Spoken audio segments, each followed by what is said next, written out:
আজকের খুতবার উদ্দেশ্য হচ্ছে আপনাদের সাথে সূরা হাদীদের একটি আয়াত শেয়ার করা। কিন্তু এই আয়াত থেকে কিছু শিক্ষা বলার আগে আমি প্রাসঙ্গিক কিছু কথা বলতে চাই।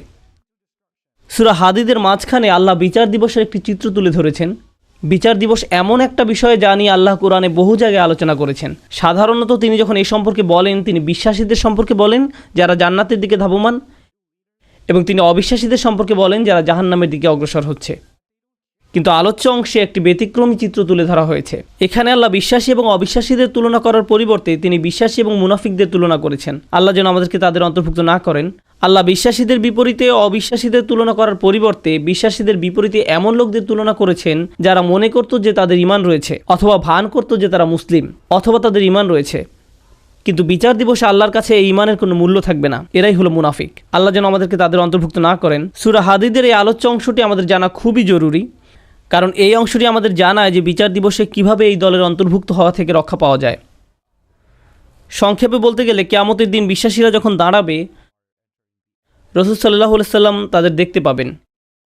ইয়াউমা তারা, তিনি দেখতে পাবেন মানে রাসূল সাল্লাল্লাহু আলাইহি সাল্লাম দেখতে পাবেন আল মুমিনিনা ওয়াল মুমিনাত, বিশ্বাসী নারী এবং পুরুষদেরকে। ইয়াসআ নূরুহুম বাইনা আইদিহিম ওয়া বিআইমানিহিম, তাদের সম্মুখভাগে এবং ডান পাশে তাদের নূর ছোটাছুটি করবে। এর মানে হলো ঈমানদার পুরুষ এবং ঈমানদার নারীদের হৃদয় থেকে এবং ডান হাত থেকে জ্যোতি বিচ্ছুরিত হবে। এই আলোটি কেন জরুরি? কারণ আল্লাহর প্রতি আপনার আমার ঈমান যদি অকৃত্রিম হয় এবং বিশ্বাস দৃঢ় হয়, কিয়ামতের দিন এই বিশ্বাস জ্যোতিতে রূপান্তরিত হয়ে দীপ্তি ছড়াবে। আর এই বিশ্বাস দুনিয়াতে আমার কর্মকে প্রভাবিত করেছে। আমার হাতের সেই কাজগুলোই কিয়ামতের দিন আলোতে রূপান্তরিত হবে। সেদিন আমাদের কাছে দুটো আলো থাকবে। শেষ বিচারের দিনটি হবে নিকষ কালো একটি দিন। আধারে ঢাকা বিস্তীর্ণ পথ পাড়ি দিয়ে আমাদেরকে জান্নাতে পৌঁছাতে হবে, এবং সুদীর্ঘ পথ পাড়ি দিতে সবার আলো প্রয়োজন হবে। কিছু কিছু ব্যক্তির আলো হবে অনেক প্রখর। রাসূলুল্লাহ সাল্লাল্লাহু আলাইহি সাল্লাম বলছেন তাদের আলো এত লম্বা হবে যে সেই আলো এক শহর থেকে আরেক শহর পর্যন্ত বিস্তৃত হবে। আবার কারো কারো আলো হবে অত্যন্ত অনুজ্জ্বল। সেই টিমটিমে আলোতে নিজের পা কোথায় ফেলছে কোনো মতে সেটুকুই শুধু দেখা যাবে। তাহলে মানুষ বিভিন্ন মাত্রায় আলো নিয়ে যখন জেগে উঠবে এবং জান্নাতের পথে যাত্রা শুরু করবে, তখন আল্লাহ তাআলার পক্ষ থেকে অভিনন্দন জানানো হবে, কারণ অন্তত তাদের নিজস্ব কিছু আলো রয়েছে। আর অনেকের তো কোনো আলোই নেই, তাই তাদের জান্নাতে যাওয়ার কোনো সুযোগ নেই। আল্লাহ বলবেন, বুশরাকুমুল ইয়াউম জান্নাতুন তাজরি মিন তাহতিহাল আনহার, আল্লাহ বলবেন আজ তোমাদের জন্য সুসংবাদ জান্নাতের, যার তলদেশ দিয়ে নদী প্রবাহিত। তোমাদের সামনেই এটা আছে, হাঁটতে থাকো, চলতে থাকো। পরবর্তী আয়াতে আল্লাহ অন্য একদল লোকের কথা বলেন যারা জেগে ওঠার পর গভীর বিস্ময় আবিষ্কার করবে পথ চলার জন্য তাদের নিজস্ব কোনো আলো নেই। চারপাশ গভীর অন্ধকার, বহু দূরে তারা দেখবে কিছু আলো। আপনারা দৃশ্যটা কল্পনা করতে পারেন, চারপাশ গভীর অন্ধকারচ্ছন্ন, আর বহু দূর থেকে তারা দেখবে কিছু মানুষ আলো নিয়ে এগিয়ে যাচ্ছে। তারা হয়তো মানুষ দেখতে পাবে না, শুধু আলোর বিচ্ছুরণ দেখা যায়। তখন তারা ভাববে আমাদেরকে দ্রুত তাদের কাছে পৌঁছতে হবে, কারণ আলোটা ধীরে ধীরে হারিয়ে যাচ্ছে। তো সেই মুনাফিকরা কিয়ামতের দিন এইরকম একটি তমসাচ্ছন্ন পরিস্থিতিতে জেগে উঠবে, আর তারা বিশ্বাসীদের আলো দেখে তাদের ধরার চেষ্টা করবে, কারণ তাদের নিজস্ব কোনো আলো থাকবে না। তারা জেগে উঠে গভীর বিস্ময় আবিষ্কার করবে তাদের সাহায্য করার মতো কিছুই নেই। ইয়াকুলুল মুনাফিকুনা ওয়াল মুনাফিকাত লিল্লাযিনা আমানু নযুরুনা নাকতাবিস মিন নূরিকুম, যেদিন মুনাফিক পুরুষ এবং মুনাফিক নারীরা মুমিনদেরকে বলবে তোমরা আমাদের জন্য অপেক্ষা করো, আমরাও কিছু আলো নিব তোমাদের জ্যোতি থেকে, আমরাও কিছু আলো নিব তোমাদের জ্যোতি থেকে। ইকতিবাস শব্দ দ্বারা বোঝায়, যেমন আগের দিন আপনার হাতে মশাল থাকতো আর অন্যজনের আগুন থেকে নিজের মশাল জ্বালিয়ে নিতেন, সেরকম। তাই তারা ভাবলো আমরা তোমাদের থেকে কিছুটা আলো ধার নেব, তোমাদেরটা নিয়ে যাব না, একটু থামো, আমাদেরকে সাহায্য করো। তখন মুনাফিকদেরকে বলা হবে ইরজিউ ওয়ারাআকুম, তোমরা পিছনে ফিরে যাও, পিছনে ফিরে যাও ফালতামিসু নূরা, এবং আলোর খোঁজ করো, আমরা তোমাদের সাহায্য করব না। হাসরের ময়দান হচ্ছে এমন ভয়াবহ একটি জায়গা যেখানে জন্মদাত্রী মা নিজ সন্তানকে পর্যন্ত অগ্রাহ্য করবে। ভাই বোন, স্বামী স্ত্রী, বাবা মা, আত্মীয় স্বজন, প্রাণের বন্ধু, এই সব পার্থিব সম্পর্কগুলো ছিন্ন হবে। প্রতিটি মানুষ শুধুমাত্র নিজেকে বাঁচাতে উদ্বিগ্ন থাকবে, কেউ এমনকি পিছনে ফিরেও তাকাবে না। তোমরা পিছনে ফিরে যাও এবং আলোর খোঁজ করো, পিছনে ফিরে যাও এক প্রকার ব্যঙ্গাত্মক মন্তব্য, মানে দুনিয়াতে ফেরত যাও এবং আলোর সন্ধান করো। কারণ কেউ যদি দুনিয়াতে তার ঈমান ও কর্ম দিয়ে আলো সংগ্রহ না করে থাকে, তাহলে সেদিন তার নিজস্ব কোনো আলোই থাকবে না। ফালতামিসু নূরা, আলো সংগ্রহ করার একমাত্র জায়গা হলো এই দুনিয়া। তারপরে মুনাফিকরা মুসলমানদেরকে ধরার চেষ্টা করবে। এভাবে যখন তারা বিশ্বাসীদের নিকটবর্তী হবে, ফাদুরিবা বাইনাহুম বিসুরিন লাহু বাব, ঠিক এমন একটি মুহূর্তে দুই দলের মাঝে একটি বৃহৎ প্রকাণ্ড দেয়াল নেমে আসবে, যার একটি দরজা থাকবে। এই দরজা সম্পর্কে আমরা অন্য সময় আলোচনা করব। আল্লাহ বলেন অতঃপর উভয় দলের মাঝখানে খাড়া করা হবে একটা প্রাচীর, ফলে এখন তারা ধরার চেষ্টা করলেও পারবে না। দেয়ালটি খাড়া হওয়ার পর আল্লাহ বলেন দেয়ালের অন্য পাশে যে 5টা মুনাফিকরা দেখতে পাবে না সেখানে থাকবে আল্লাহর করুণা, দয়া এবং মমতা, আর অপর দিকে থাকবে কঠোর শাস্তি এবং অন্ধকার। কঠোর শাস্তি এবং অন্ধকার। তাহলে এখন শুধু অন্ধকারই নয়, রয়েছে বিশাল এক দেয়াল, ফলে তাদের পালানোর আর কোনো জায়গা নেই। আর পেছনে দেখতে পাবে শাস্তি তাদেরকে আচ্ছন্ন করার জন্য এগিয়ে আসছে। তখন এই মুনাফিকরা, আল্লাহ আমাদের তাদের অন্তর্ভুক্ত না করুন, মুনাফিকরা মরিয়া হয়ে বলবে, ألم نكن معكم আমরা কি তোমাদের সাথে ছিলাম না? লক্ষ্য করুন, মুনাফিকরা অপর পাশে থাকা মুমিনদেরকে ডাকছে। স্পষ্টতই দরজা এই পাশ থেকে খোলা যায় না। আরে দরজাটা খোলো না, আমরা তো তোমাদের সাথেই থাকতাম। এভাবে মরিয়া হয়ে ডাকা হবে। সামনে অগ্রসর হওয়ার পূর্বে এটা বোঝা গুরুত্বপূর্ণ। এই কারণেই আমি আজকের খুতবার জন্য এই আয়াতটি পছন্দ করেছি। এই বাক্যটার কারণে, আলাম নাকুম মাকুম, আমরা কি তোমাদের সাথে ছিলাম না? ব্যাপারটা হলো, এই লোকগুলো যারা দেয়ালের ভয়ঙ্কর পাশে থেকে গেছে, যারা মরিয়া হয়ে আছে, যাদের নিজস্ব কোনো আলো নেই, তারা ভাবতো তারাও মুমিনদের অন্তর্ভুক্ত। তারা এটা নিয়ে খুবই আত্মবিশ্বাসী ছিল। এত আত্মবিশ্বাসী ছিল যে তারা কিয়ামতের দিনও সেই কথা বলছে, আমরা তোমাদের সাথে নামাজ পড়তাম, তোমাদের সাথে ব্যবসা করতাম, বন্ধু ছিলাম, আত্মীয়তার সম্পর্ক ছিল, চাচাতো মামাতো ভাই বোন ছিলাম, আমরা তো একই কলেজে ভার্সিটিতে গিয়েছি। কেন আজ আমরা বিচ্ছিন্ন? কেন এই সম্পর্ক ছেদ ঘটছে আজকে? এখন অপর পাশে অবস্থিত মুমিনরা নিজেদেরকে নিরাপদ মনে করছে। দেয়াল স্থাপিত হওয়ার কারণে এই পাশের মুনাফিকরা চরম আতঙ্কগ্রস্ত হয়ে পড়ল। অন্যদিকে অপর পাশে অবস্থিত মুমিনরা নিজেদেরকে অনেক বেশি নিরাপদ মনে করছে। তাদের আর কোনো তাড়াহুড়ার প্রয়োজন নেই, কারণ এখন সম্পূর্ণ নিরাপদ। এখন তারা সময় নিয়ে মুনাফিকদের উত্তর দিচ্ছে, এই কারণে তোমরা আজ আমাদের সাথে নেই।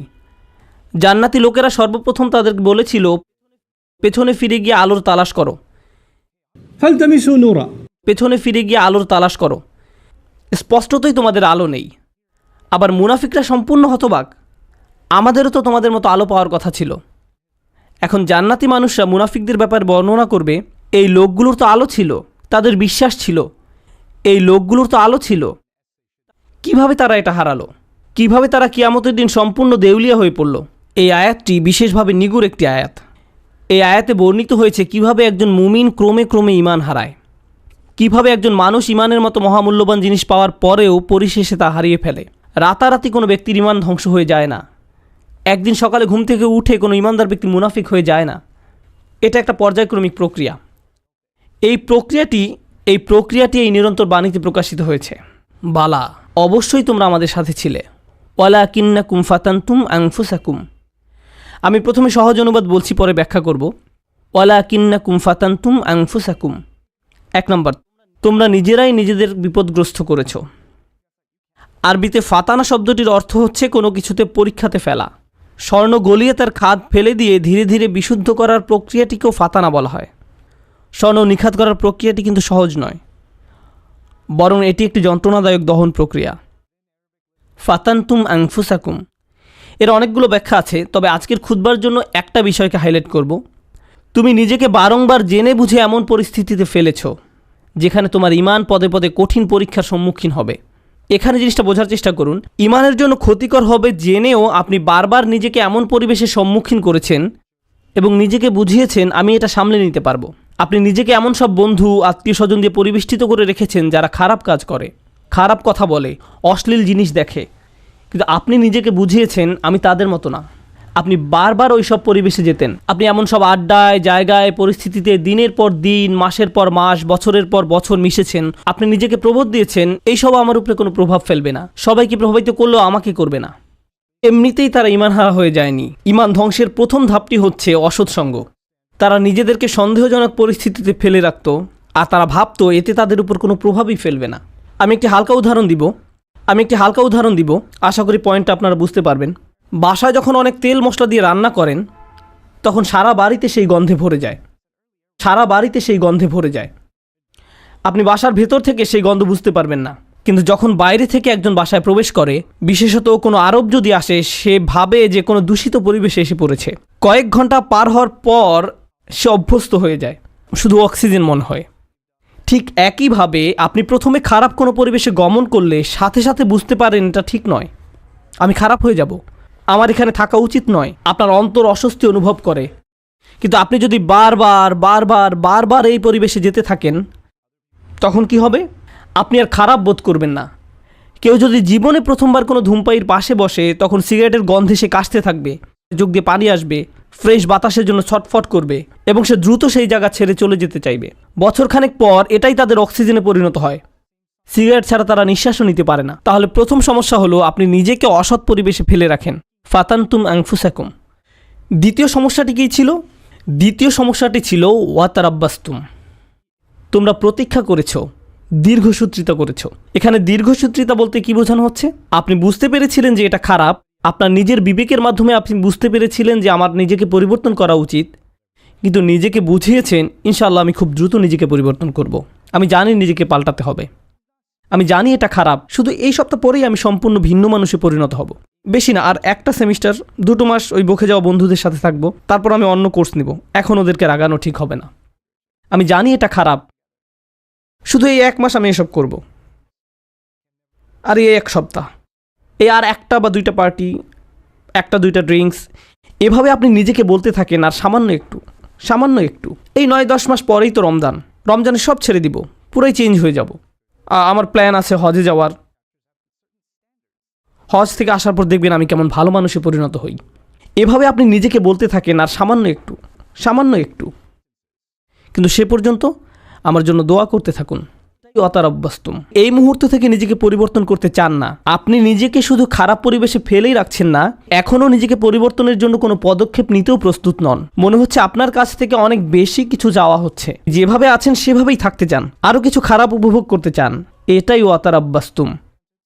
আপনি ধারণা করে আছেন, আপনার প্রথম ধারণা ছিল আমি খারাপ পরিবেশে থাকলেও এটা আমার উপর কোনো প্রভাব ফেলতে পারবে না। সময়ের সাথে সাথে ভয়ঙ্কর খারাপ কিছু আপনার কাছে স্বাভাবিক হয়ে যায়। এখন অতারাব্বাস্তুম বা অপেক্ষা করতে থাকা, দীর্ঘসূত্রিতা করার প্রভাব কি? আপনি ভাবছিলেন আপনি যে কোনো সময় এই খারাপ কর্ম পরিত্যাগ করতে পারবেন, সব খারাপ সঙ্গ থেকে যে কোনো সময় সরে আসতে পারবেন। আরে আমি তো আর আসক্ত না, আমার তো আর এটার দরকার নেই, আমি তো আর এর সাথে আটকে যাইনি, যখন তখন বেরিয়ে যেতে পারবো। কিন্তু বাস্তবতা এটা নয়। যত বেশি সময় আপনি এর সাথে জড়িয়ে থাকবেন, আপনি তত বেশি এতে আসক্ত হবেন। তারপর এর থেকে বেরিয়ে যাওয়া অসম্ভব হয়ে পড়ে। আপনি আষ্টেপৃষ্ঠে মাথা পড়েন, সম্পূর্ণ ডুবন্ত অবস্থায় নিজেকে আবিষ্কার করেন। আপনি এখন জানেনও না এই পরিবেশের বাইরে সুস্থ জীবনের মানে কি। এরপর আপনি নিজেকে বলতে শুরু করেন, অনেক দেরি হয়ে গেছে, আর সম্ভব না। এরকম ঘটার পর এক অপরাধ বোধের জন্ম নিবে। আমি বহুদিন ধরে এত পাপ কাজ করে আসছি, আমার আরও অনেক আগেই তওবা করা উচিত ছিল, এখন অনেক দেরি হয়ে গেছে। নিজেকে খারাপ ভাবতে অথবা মনের ভেতরে অনুশোচনা নিয়ে বেশি দিন কাটাতে কেউই পছন্দ করে না। তখন শয়তান এসে বলবে, তুমি এত অপরাধ বোধে ভুগছো কেন? তোমার তো কোনো দোষ নেই। এই ইসলাম নামের জিনিসটাই তোমার মনের ভেতর যত অপরাধ বোধের জন্ম দিয়েছে। এই ইসলাম বলছে এটা হারাম, ওটা গুনাহ, এভাবে কথা বলবে না, ওটা খেও না, অমুকটা দেখো না, ওখানে যেও না। এই ইসলাম তোমাকে নিজের সম্পর্কে খারাপ ধারণা দিচ্ছে। আচ্ছা, এই ইসলাম যে এত কঠিন সব নিয়মকানুন মেনে চলতে বলছে, এটা সত্য কিনা তুমি কি নিশ্চিত? শয়তানের ওয়াসওয়াসা শুনে বিভ্রান্ত ব্যক্তি ভাবতে থাকে, আমি আসলে কেন ইসলামে বিশ্বাস করি? মনে হয় যেন ইসলাম চায় না আমি আনন্দে থাকি। আমি শুধু আমার জীবন উপভোগ করতে চাই, আমি সুখী হতে চাই, আমি স্বাধীনভাবে বন্ধুবান্ধবের সাথে মৌজ মাস্তি করতে চাই, জীবনকে সর্বোচ্চ উপভোগ করতে চাই। আমি তো এমনিতেই কোরআনের সত্যতা সম্পর্কে নিশ্চিত নই। আল্লাহ বলে কেউ আছে কিনা এই ব্যাপারেও আমার সন্দেহ আছে। এই কোরআন হাদিস কতটা নির্ভরযোগ্য? আমাদের আশেপাশে এরকম বিভ্রান্ত অবস্থায় অনেক আবদুল্লাহ, জয়নব, আলী, ফাতিমা, আব্দুল করিম, আহমেদ, রুকাইয়া তরুণ তরুণীর আমরা দেখতে পাই। তারা খুব নির্ভীকভাবে বলে ইসলাম নিয়ে আমার মনে অনেক সন্দেহ আছে। আর এই মানুষগুলো এমন নয় যে তাদের দর্শনশাস্ত্রে পিএইচডি রয়েছে বা ইসলামের ইতিহাসে ব্যাপক জ্ঞান রয়েছে, কিংবা এসব বিষয়ে বহুদিনের অধ্যয়নের ফলে তাদের মনে ধীরে ধীরে সংশয়ের জন্ম নিয়েছে। আসল ব্যাপার তা নয়। এরা নিজেদের জন্য জেনে বুঝে খারাপ সঙ্গ এবং অসৎ পরিবেশ বেছে নিয়েছিল। আমি এমন শত শত মানুষের সাথে কথা বলেছি, তারা আক্ষরিক অর্থে এই আয়াতের ভিতরে জীবনযাপন করছে। তোমরা নিজেরাই নিজেদেরকে বিপদগ্রস্ত করেছো, প্রতীক্ষা করেছো, সন্দেহ পোষণ করেছো এবং অলিক আশার পেছনে বিভ্রান্ত হয়েছ। অবশেষে আল্লাহর আদেশ এসে পৌঁছেছে। তারপর এক সময় তারা ধর্ম নিয়ে সন্দেহ পোষণ করতে থাকে, কিন্তু তাদের এই সন্দেহের সাথে যুক্তি বা বুদ্ধির কোনো সম্পর্ক নেই। ওয়ারতাবতুম, সন্দেহ পোষণ করেছে। জানেন সন্দেহ কি করে? সন্দেহ প্রথমে তাদের ইসলামের গণ্ডি থেকে বের করে দিবে। তারা এভাবে নিজেকে সান্ত্বনা দিবে, এটা তো আসলে পুরোপুরি সত্য না, সুতরাং এটা না মানার কারণে আমার খারাপ অনুভব করার দরকার নেই। যখন তাদের মনে সন্দেহ দানা বাঁধতে থাকে এবং সময়ের সাথে সাথে সেই দানা দেয়ালে পরিণত হয়, তখন তারা এই দেয়ালের আড়ালে নিজেকে লুকাবে এবং নানা প্রকারের অনৈতিক কাজের বৈধতা দেবে। একবার যখন তারা এই পর্যায়ে এসে উপনীত হবে, তখন দুটো জিনিস তাদের কাছ থেকে তুলে নেওয়া হবে। জান্নাতের আকাঙ্ক্ষা কেড়ে নেওয়া হবে, আল্লাহর সন্তুষ্টি লাভের আকাঙ্ক্ষা কেড়ে নেওয়া হবে, অন্তরে সেই বিশেষ নূর ধারণ, স্পৃহা, এইসব কিছু চাওয়ার বাসনা হারাবে। তাদের এই দুনিয়াতেই সেটা নেই। যে লোক আল্লাহর নিকট থেকে সেই সফলতা পেতে চায়, আল্লাহ তাদেরকে এই দুনিয়াতেই তা দিবেন, কিন্তু সেই আকাঙ্ক্ষা তো এখন আর অবশিষ্ট নেই।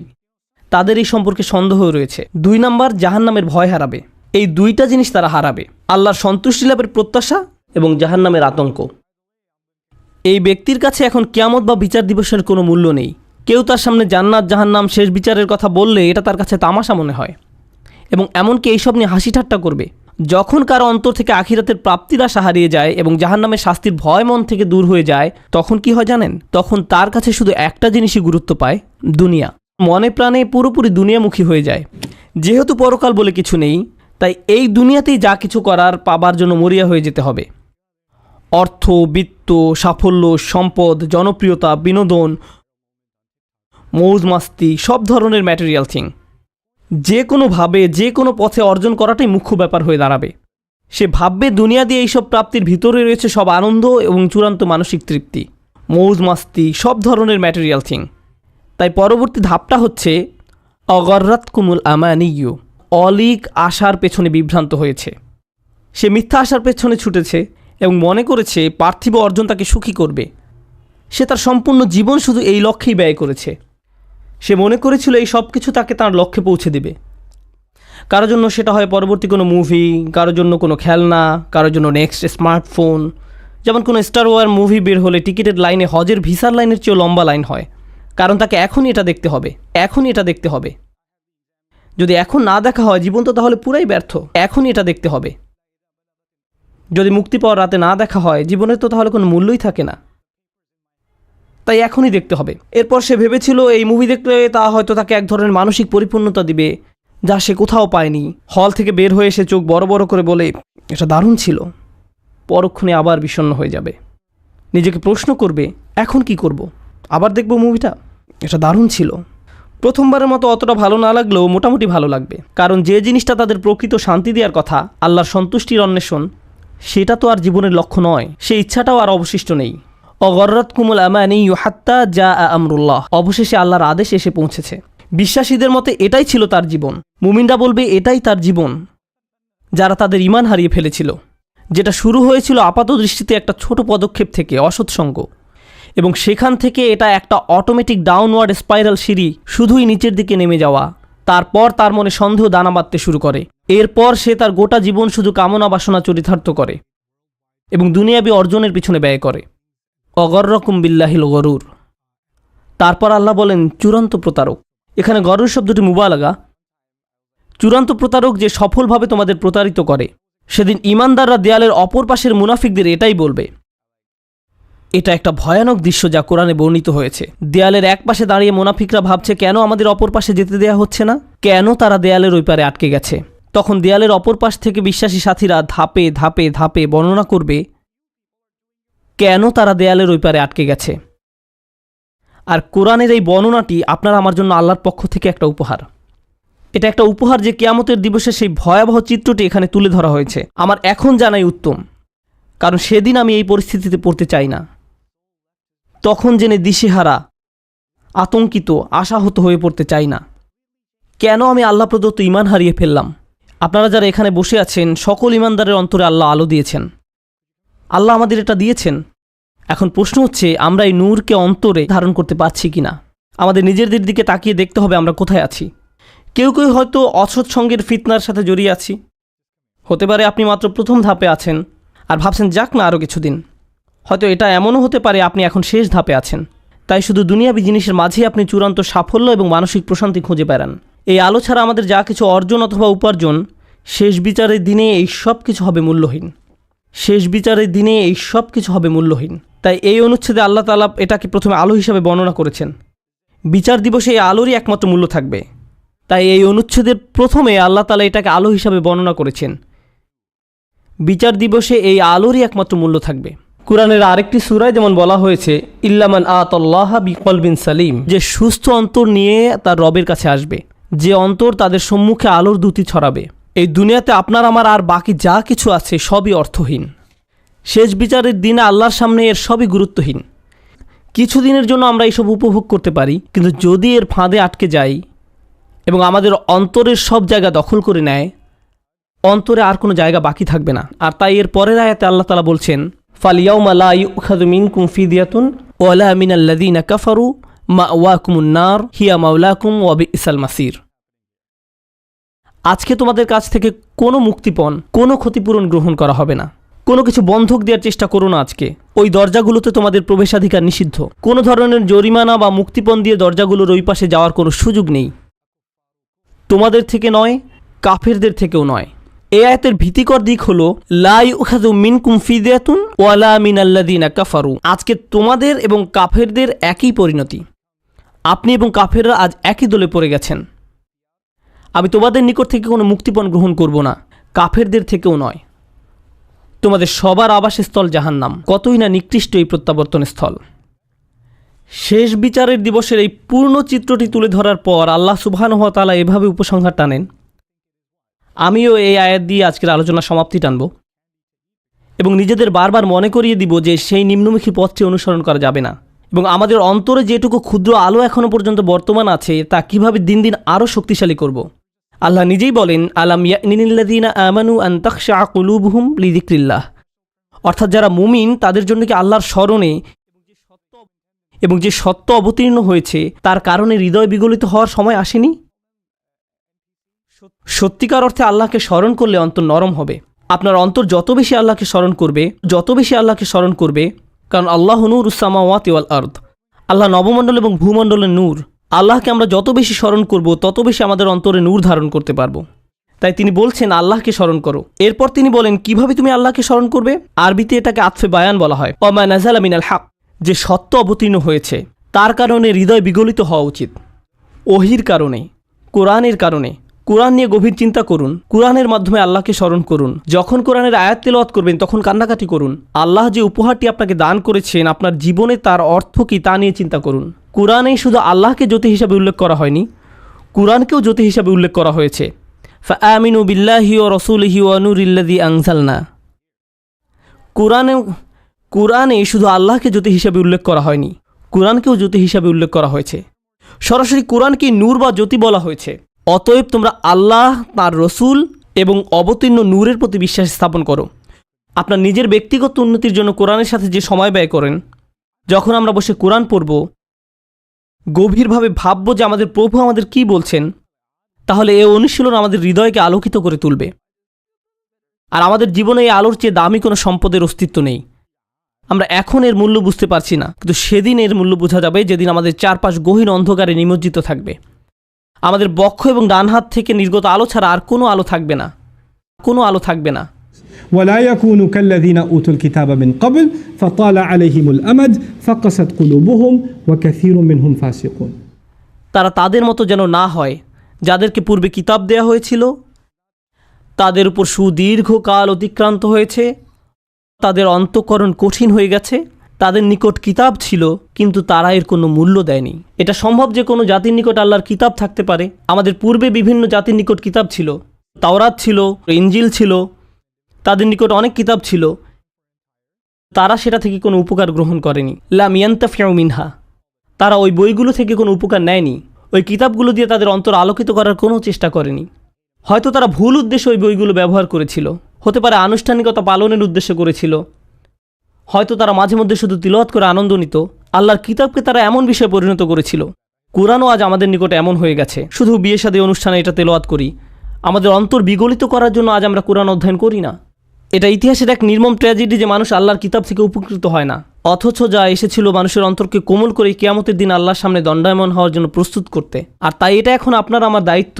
এজন্যই বলা হয়েছে ওয়ালা ইয়াকুনু কাল্লাযীনা উতুল কিতাবা মিন ক্বাবল ফাতালা আলাইহিমুল আমাদ ফাকাসাত কুলুবুহুম। তাদের অন্তঃকরণ কঠিন হয়ে গেছে। যখন তাদের অন্তর কঠিন হয়ে পড়ে তখন সেখানে কোনো আলো ঢুকতে পারে না। কিয়ামতের দিন সে অন্তর আপনার কোনো উপকার করবে না। ওয়া কাসীরুম মিনহুম ফাসিকুন, তাদের অধিকাংশই পাপাচারী। আল্লাহ আজ্জা ওয়া জাল্লা এই কয়েকটি আয়াতে একজন বিশ্বাসীর জীবনের অন্যতম গুরুত্বপূর্ণ একটি চিত্র তুলে ধরেছেন। আজকে আমি আপনি যে ঈমান ধারণ করি সেটা ধ্রুব নয়। আমাদের অন্তরে যে ঈমানের জ্যোতি দেওয়া হয়েছে সেটা আজীবন থাকবে এমন কোনো গ্যারান্টি নেই। আজকে আমার ঈমান আছে বলেই আমি নিরাপদ, সেটা ভাবার কোনো অবকাশ নেই। কেউ আমাদের মুসলিম মনে করে সালাম দেয় আর আমরাও জবাবে ওয়ালাইকুম আসসালাম বলি, ফলে আমরা মনে করি যে আমরা সবাই মুসলিম, আমাদের সবার অন্তরে আলো আছে। কিন্তু এই আয়াতগুলোর মতে কিছু মানুষ কিয়ামতের দিন জেগে উঠে হতচকিত হয়ে পড়বে, কিছু মানুষ কিয়ামতের দিন জেগে উঠে অবাক হয়ে যাবে। সে বলবে, আমি মনে করেছিলাম আমি তোমাদের সাথে, কিন্তু সে তার সাথে নয়। তাই ভালো হয় আমরা যদি এখনই বুঝতে পারি এটা স্বয়ংক্রিয় নয়, এটার গ্যারান্টি নেই। আপনাকে ব্যক্তিগতভাবে এর জন্য প্রচেষ্টা চালাতে হবে, আমাকে ব্যক্তিগতভাবে এর জন্য প্রচেষ্টা চালাতে হবে। বিচার দিবসে আপনার ঈমান যেমন আপনাকে সাহায্য করবে না, তেমনি আমার ঈমানও আপনাকে সাহায্য করবে না। আমরা সবাই নিজ নিজ চিন্তায় অস্থির থাকব, নিজেদের আলোর জন্য চিন্তা করব। ইরজিউ ওয়ারাআকুম ফালতামিসু নূরা, তোমরা পিছনে ফিরে যাও এবং আলোর খোঁজ করো। এখন আমরা একে অন্যের সাহায্য করতে পারি, এখন আমরা একে অন্যের ঈমান শক্তিশালী করার ক্ষেত্রে ভূমিকা রাখতে পারি, কিন্তু সেদিন আল্লাহর সাহায্য ছাড়া আর কোনো সাহায্য থাকবে না। আল্লাহ আজ্জা ওয়া জাল্লা আমাদেরকে তাদের অন্তর্ভুক্ত করুন যারা তাদের আলো সংরক্ষণ করবে।